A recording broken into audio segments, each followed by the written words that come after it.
It's been a really, really long day for Chris and I. We got up at 5:30 this morning. Sherry and Jack are down here and got ready and went to Oklahoma City and went to the funeral of my partner here at the ranch. Not a business partner. Partner who owned half of the ranch. We have an undivided, 50% undivided insurance in this ranch, him and I. And went to his funeral today. It's a beautiful funeral, beautiful ceremony. The thing that was most impressive, I think, at that funeral was a lot of smiles. The man had done a lot of good in his life for a lot of people. Smiles including from his family members, who was, of course, very, very sad, but a lot of tears as well. I shed several myself. One of the key things that I just wanted to mention, we're all going to leave this earth and go to either heaven or hell. I look around at what God created behind me, these mountains, lake that ran through here that we dammed up that made this beautiful, a creek that ran through here, we made this beautiful lake. Look at the sunset, sets right on time. We can tell you when it's going to set 10, 15, 20 years from now exactly. That's how organized the God that I serve is. One of the things that really impressed me at that funeral today was the preacher talked about Steve visiting with him about what he wanted to go on at his funeral. Steve's only 71 years old, 9 years younger than me. He told the preacher that he didn't want that funeral to be about him. That there would be a lot of people there at that funeral that perhaps did not know Jesus, that were not saved. He wanted that funeral to be about Jesus. He wanted the preacher to talk about how important it was to have a relationship with Jesus, to give your life to Jesus, become a saved, born-again Christian. And the preacher did talk about that.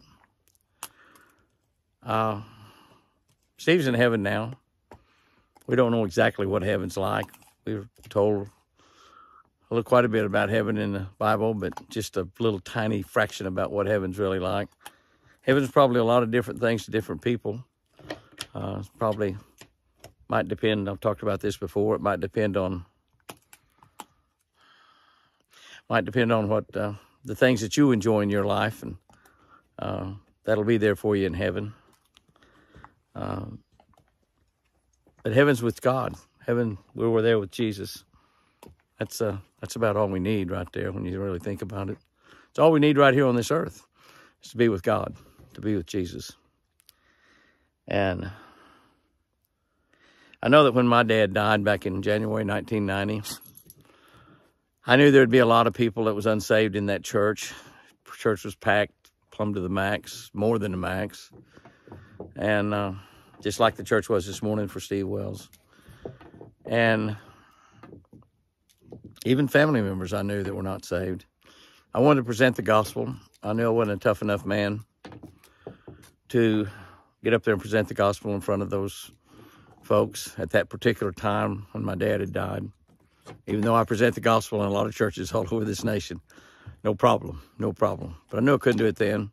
So I recorded it and played the recording there during that service. When you think about it, really think about it, when you leave this earth, if you can have the gospel of Jesus Christ preached at your funeral, it's a pretty good way to do it. A funeral about one person, the person that's just died, the body in that casket, the spirit, the soul, gone on to heaven or hell. And you ask the preacher to not talk about you, to talk about Jesus.